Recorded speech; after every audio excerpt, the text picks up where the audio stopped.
তবুও তুমি একবার জনগণের ধান খেয়েছো, আবার চিন্তা করো না। এবার আসলে কি তোমার লেজ, কি তোমার পান, কি তোমার ডানা অবশ করে দেওয়া।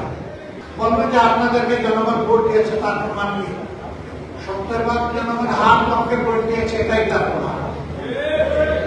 আমরা হার পক্ষে ছিলাম, আমরা হার পক্ষে আছি। আমরা জনগণের সুপ্রিম উইলে আমরা সম্মান দেখিয়েছি, আমরা দেখিয়ে যাব। এই সংসদ মানুক আর না মানুক, গণভোটের রায় আমরা বাস্তবায়ন করবো, আদায় করে ছাড়ব।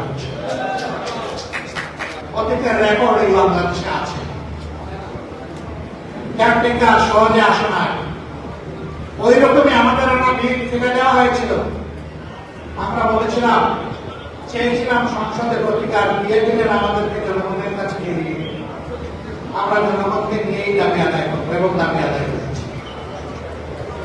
এবারও আমরা চেয়েছিলাম সংসদের ভিতরে ইতিবাচক গঠনমূলক বিতর্কের মধ্য দিয়ে তার অবসান হোক, জনগণের আকাঙ্ক্ষার প্রতিফলন হোক।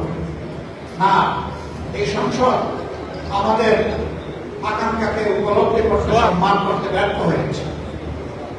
আমরা তাই বলেছি, জনগণের রায় বাস্তবায়নের জন্য এখন আমরা সংসদ থেকে জনগণের কাছে ফিরে যাচ্ছি। এবং গত 5 দিন জনগণকে সাথে নিয়ে প্রথম কর্মসূচি বাস্তবায়ন হয়েছে। এটা শুরু।